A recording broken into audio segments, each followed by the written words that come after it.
It's great to be here this morning. My name's David Allen. I'm one of the partners in PwC.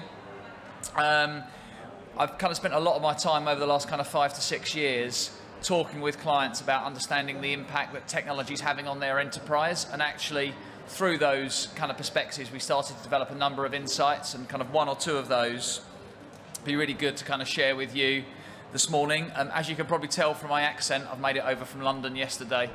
And I'm back on the sort of 5 o'clock flight today. We're doing quite a lot of work from PwC here in Northern Ireland, so it's really, really great to be here. I know many of you are probably thinking in the audience, what has PwC got to do with technology? You probably know us as a kind of an accounting or business brand locally, but it's a really, really interesting story for us. Over the last kind of 5 or 6 years, and we'll touch on this shortly, but one of the things we've seen is that technology has had a much more pervasive impact on organisations' business models. And as the investment cases, the business cases associated with technology are getting bigger, actually we've found that our stakeholders in terms of CEOs, CFOs, chief commercial officers have reached out to us to say, how do we actually really make sure we're getting the returns?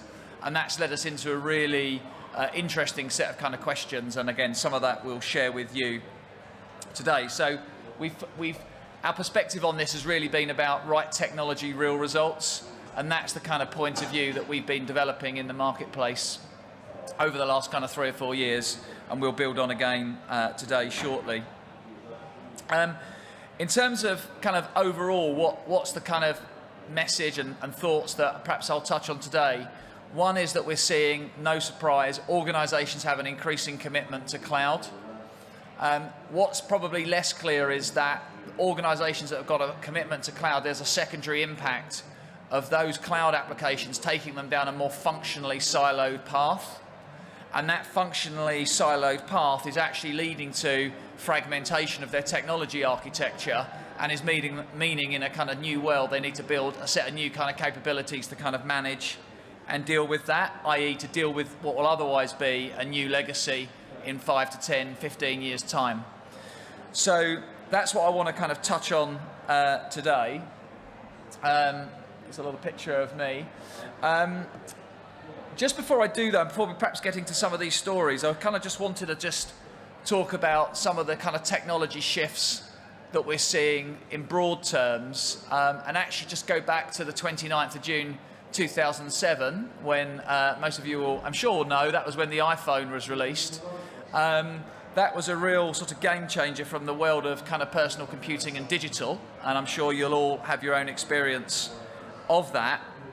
But it really took some time for that kind of impact to kind of show up in a kind of corporate world. The idea of kind of Google search, machine learning, big data just really didn't turn up in the corporate world for some time, but there were some underlying architectural shifts that had started in the early 2000s that hadn't quite made their way through to the enterprise models, and again I'll touch on those. But what we started to see in 2015 was the impact of that architectural shift starting to show up, and what we started to observe is that what had been certainly through the early 2000s, that era of the wall-to-wall ERP started to kind of come down, and we started to move to much more modular kind of architecture. And a lot of that architectural shifts have been driven by kind of technology businesses that have been built out on the West Coast that have then made their way into kind of more of an enterprise grade type model, and we'll touch on that shortly. But here you can just see kind of some of the stats. On an annual basis, we do a global CEO survey. Not surprising, the percentage of CEOs these days that are looking to invest in digital.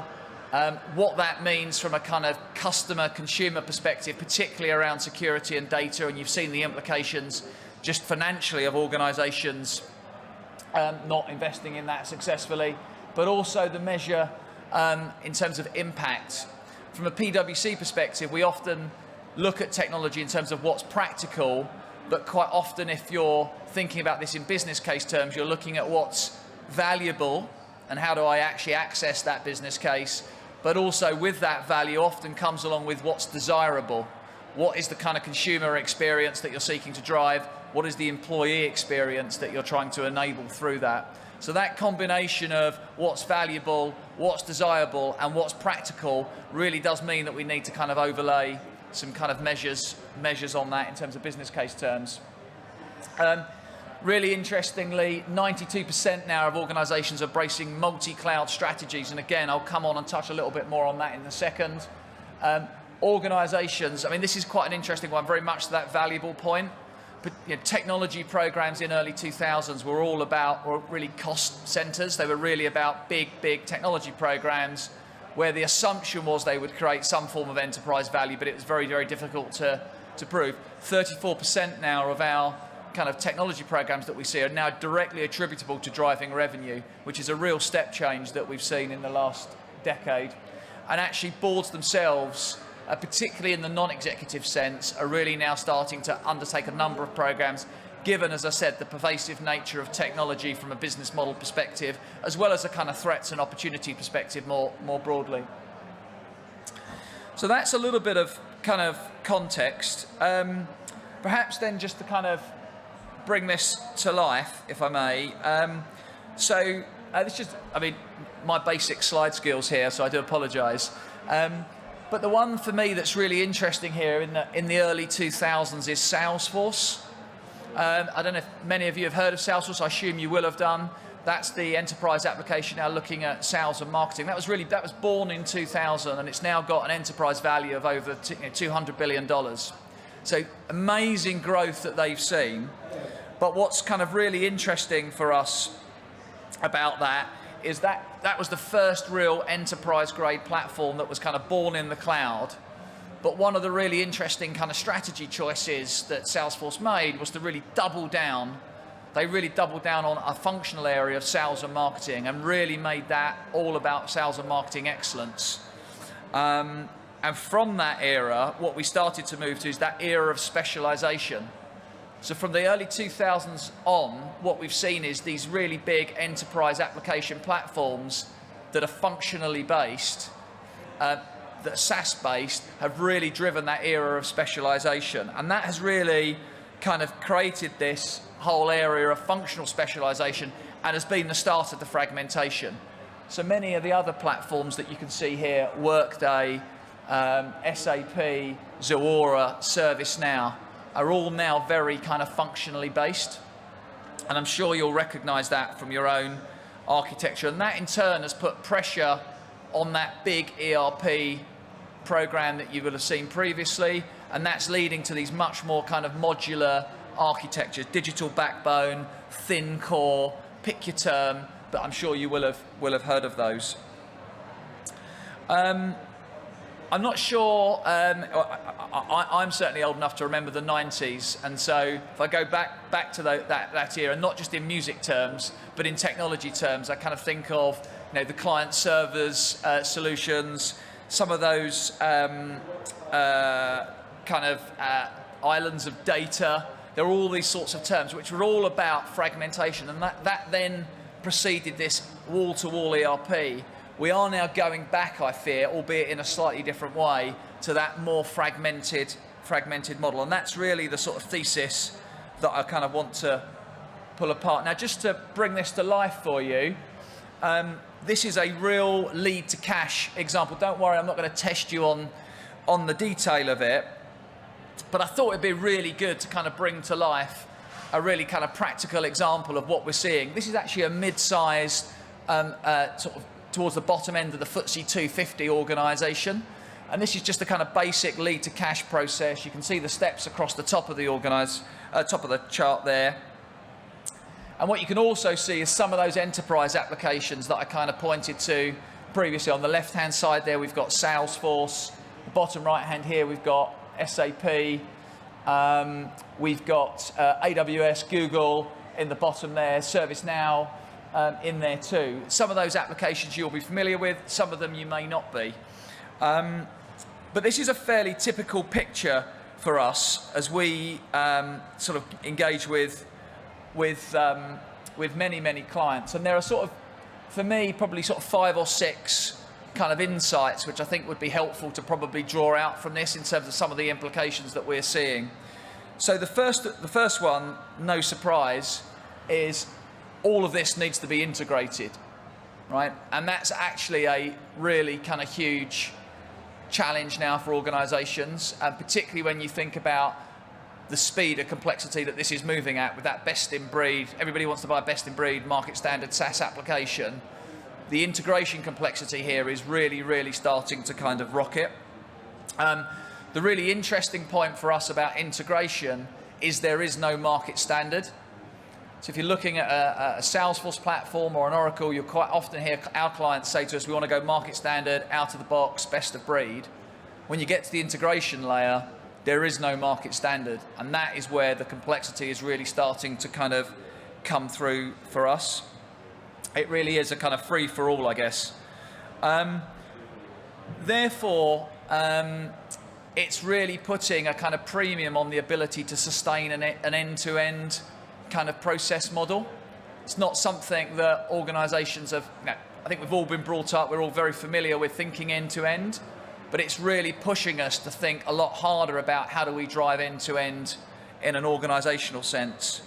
And actually, I mean, just to bring that to life in one example, you can see over on the sort of middle left here, it's customer master, which is actually a bespoke solution.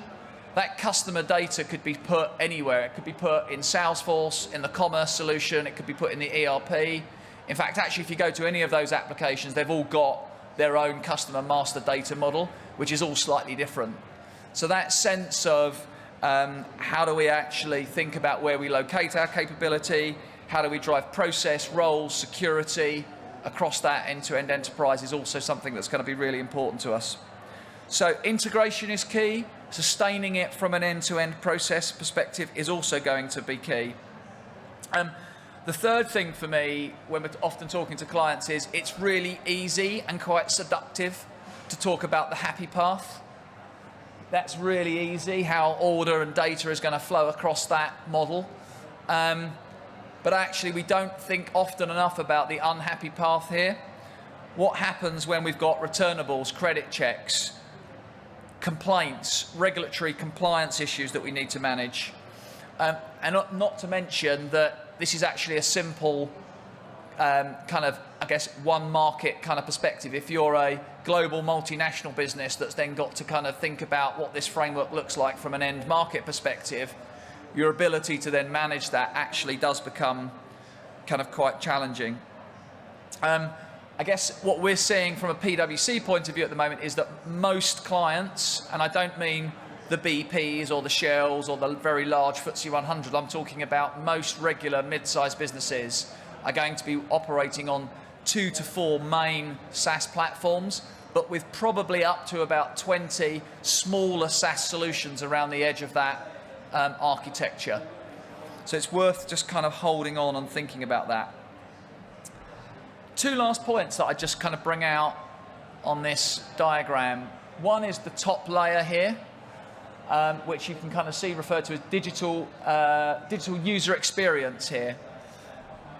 A real increasing trend with this plethora of platforms is, clients do not want their colleagues, their employees logging into 20 solutions to find data.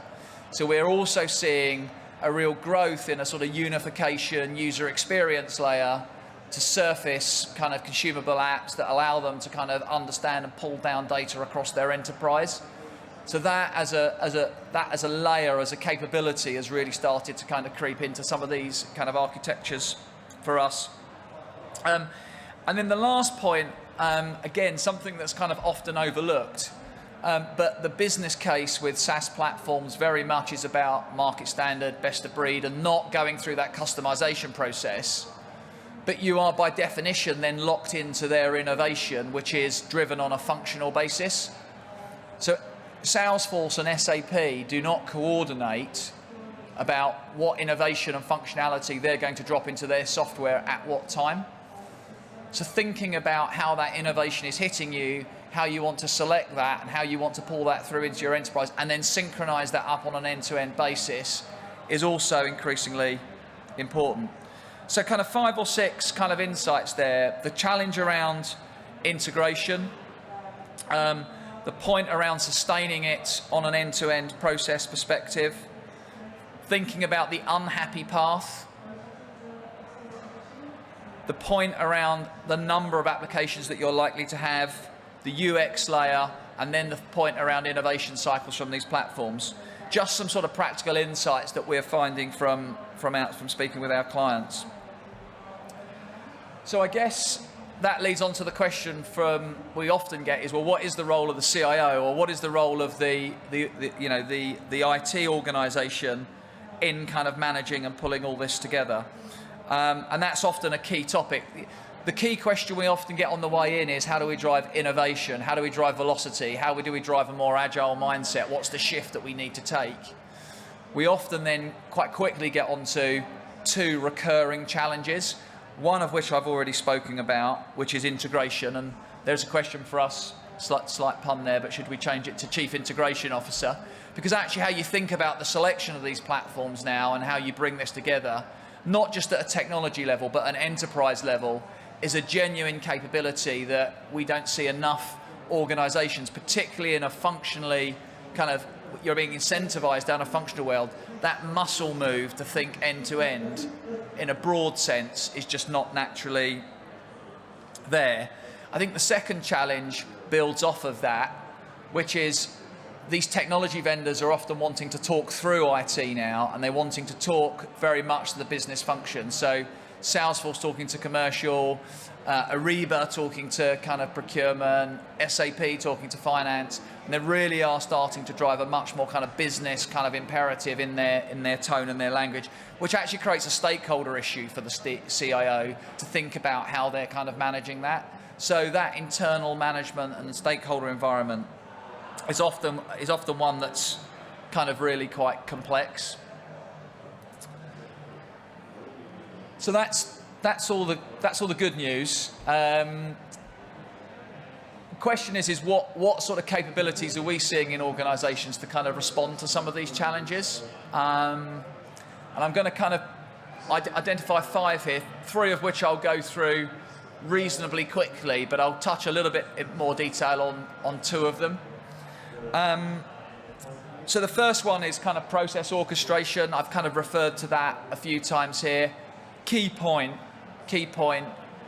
is that by working with a SaaS organisation and working with these SaaS vendors, you really are locking into a process that is already sort of pre-designed, or you're locking into a heavy customisation, and that's not where you want to go, right? So you've got to kind of start from the point of view that you're not going to be able to change this process much once you've made that selection. So the decision is critical, but then actually locking into that and really go there. And we've got examples of clients who have really bought into that idea that they're just going out of the box and best of breed, and really pushed on that. The change management premium then is quite an investment, but that's how they've unlocked the business case. But the focus really there is how do you think about focusing on your strategic process? What are the strategic processes for you where value really lies in your organisation, linked to your industry business model, and really then doubling down and thinking about how are you going to influence the organisation, the vendor, to kind of work with you on that. Second one I'd pull out is data orchestration. That can often be a challenge here. Data is, of course, an asset, but the challenge is how are you surfacing that data back across the enterprise to actually drive something that's actionable? If you think about a consumer experience, where are you pulling that data into the consumer experience to surface an action or a prompt to actually create something that is differentiated? It's very, very difficult to differentiate yourself when you and all of your competitors have bought the same market technology that's market standard and best of breed out-of-the-box processes.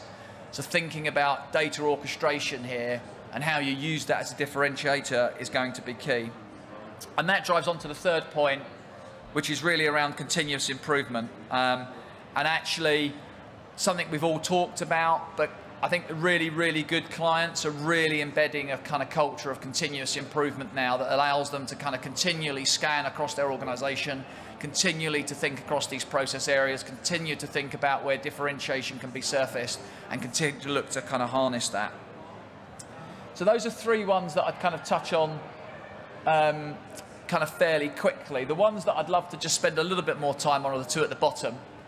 integration and alliances, and business performance optimization. And so let's just touch on integration. We've already talked about quite a bit of that, but essentially, in a world where you have outsourced your kind of processes, we talked about that implication of there being no market standard from an integration perspective.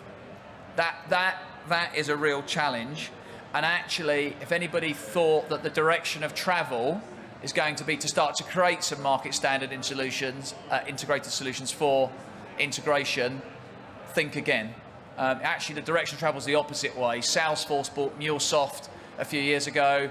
SAP, Oracle, all of these technology vendors are buying their own proprietary kind of middleware platforms to try and own that kind of integration space. And actually, it's creating more complexity. So that's a real kind of challenge, and I think something you need to focus on. Not just from an architectural perspective, though. One of the really famous cases from Diageo in recent years, I'm not sure if people have kind of seen that, was when SAP took Diageo to court for $60 million and successfully kind of won, on the basis that what Diageo had done is designed an architecture to use Salesforce as the front screen, but to surface the SAP information behind that, so that they were able to kind of access, what they thought would be a more prudent kind of license deal.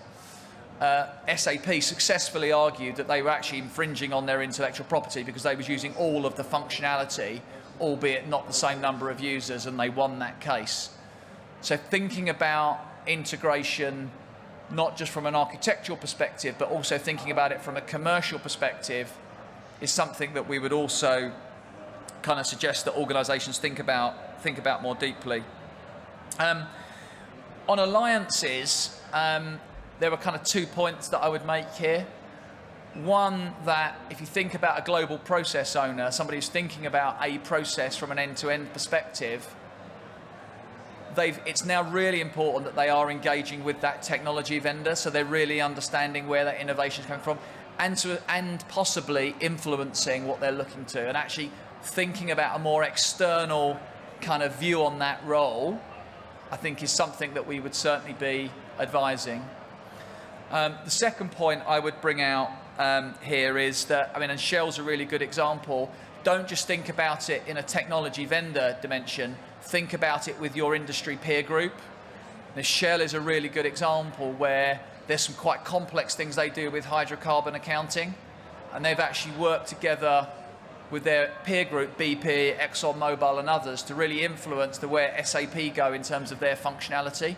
So thinking about where you create alliances, sometimes actually with your competition, to really influence what functionality you want in these platforms, is something that I'd kind of encourage you all to think about. The last one here is business performance optimization, and you won't be surprised that from a BWC perspective, we think about this really in cost terms. Technology really can be like Japanese knotweed, and I think you do really need to kind of continually think about how do you continue to kind of trim and take cost out of your organization, take advantage of automation, RPA, machine learning, really driving that capability. And that does mean that you're going to have to think about benchmarking in a very, very different way and start to be on top of that. Concepts like zero-based budgeting are real levers that you can kind of pull on here.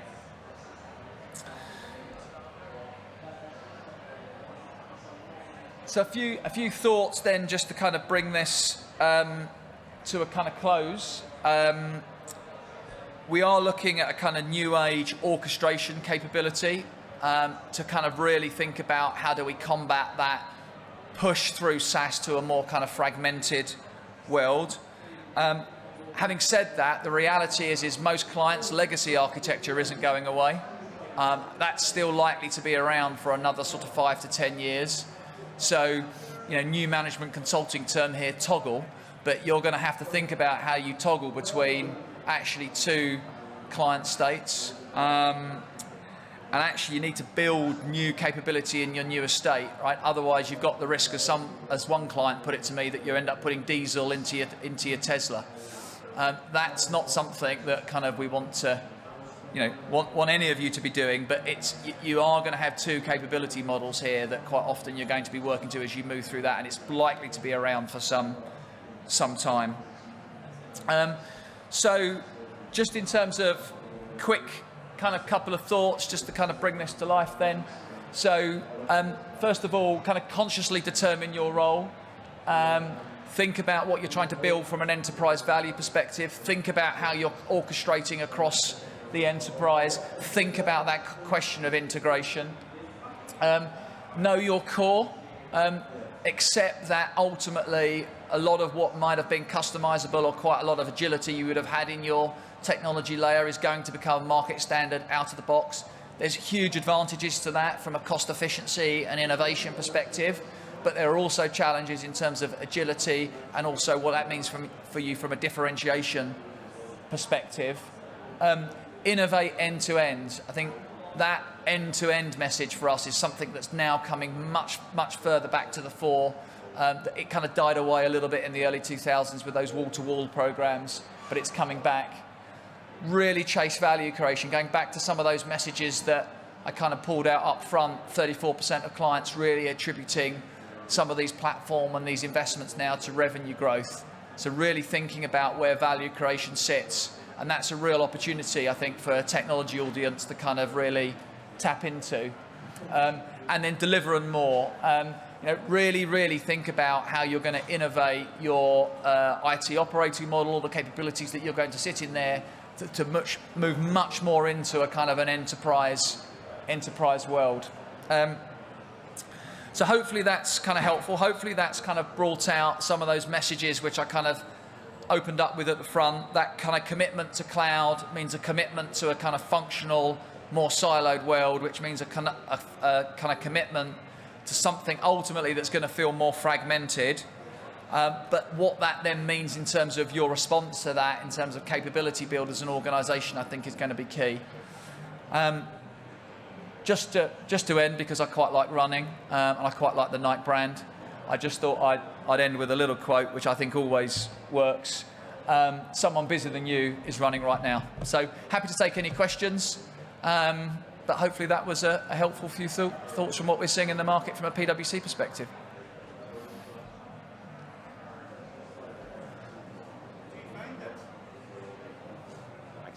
Do you find that companies are paying for digital transformation using existing budgets, or are companies having to put more money into IT as a whole to pay for the type of transformation you're describing there? Yeah, so I think what we're certainly seeing from a client perspective is, I guess, an increase in what I would call kind of board level business cases that are talking about business models that are going to be fundamentally changing, product launches, new market entrants that they're seeking to make. And those business cases being much more explicit about the technology underpinning that's going to deliver that. I think we're seeing less of a rise in, I just want to renew my technology estate. There is a much clearer business value that's being placed on the pivot that an IT organisation or an IT capability is. So it's more focused spending rather than general? Yes, yeah. Spending increasing? Yes, yeah, but with more scrutiny at a board level or an executive level. I think those investments previously, I think, have been somewhat kind of I think have been previously delegated by organisations. I think they've been a bit remiss to say, well, IT will solve that, we'll spend on a new application or on a new technology programme, and we'll leave that to the kind of IT team. I think there's a lot more interest, which is a positive thing, in how cloud technology needs to enable the organisation, and therefore there's a keenness to kind of link that to kind of more organisational wide outcomes. Okay, thank you.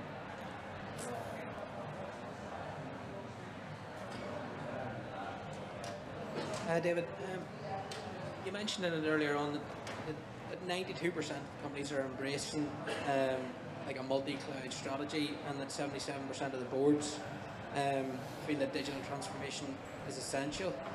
What would you say then is the pitfalls if people aren't trying to make the changes that are required at the minute? Well, I think... or not actioning it quickly enough, I suppose? Yeah, look, I think the question is relevance. And I think we've seen, particularly if you look through the kind of pandemic, organisations like Deliveroo or some of those kind of platform-based organisations that just had a level of agility in their business model in terms of their response to the crisis. And I think we've seen those organisations and the value associated with those organisations that have really invested and thought about not just the technology but that more digital mindset. I think we've seen what's happened to the value of those organisations directly over the last 18 months, and I think that's a good illustration of the sort of impact of getting this right, but also the challenge of getting this wrong. Selecting the right technologies is essential in the process. Yeah, and I think more so than ever, because I think once you're locked into those technology platforms, you now really are not only locked into them from an organisational sense, because they're subscription-based models and there's quite a lot of effort to put them in, but the impact that you've locked into, then going back to the point around process, data models, etc., is actually a little bit more profound than people recognise. So technology decision is a much more kind of critical issue.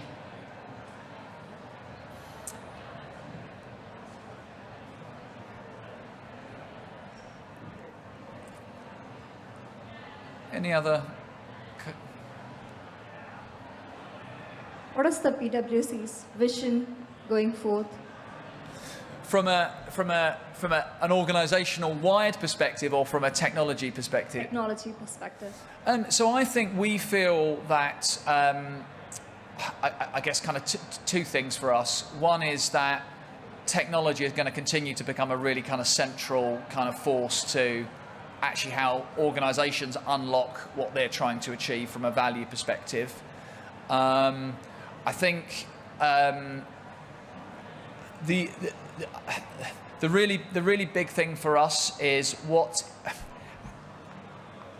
how do you actually combine those sets of skills that you need to be relevant, and how much of those are kind of specific technology skills versus kind of more kind of commercial kind of, and what is the role of an organisation as you move forward? To what extent will this move towards being a kind of technology platform that you could almost put a brand on? If you look at, there's a business that was built about 4 or 5 years ago called Huel, which was it stands for human fuel. It's a single category health drink that I think within 4 years reached a valuation of sort of 2 billion. A lot of their technology platforms, commerce, others, are all kind of outsourced and actually not that they're using. So there's this really kind of interesting question about where does this platform world take you to? How much of this actually do you want to actually own and run within your organisation? Or how much of this will we see a sort of next generation of sort of managed services, cloud service providers that really are sort of providing a lot more kind of capability to you in the way that Amazon is starting to move, that really allows you to kind of unlock a brand. I mean, there's a kind of graduation point at the moment if you're on AWS using that as a kind of brand to sell your products. At some point you tip off of that because you want more control of your platform. I wonder, in the same way that we talked about the iPhone shifts, some of that capability will become much more enterprise-wide. Thank you. Brilliant. I think we're probably out of time. 11:30 was the scheduled stop, and I know we started a little bit late, but thanks for listening. Really appreciate it, and hopefully that was valuable. Thank you.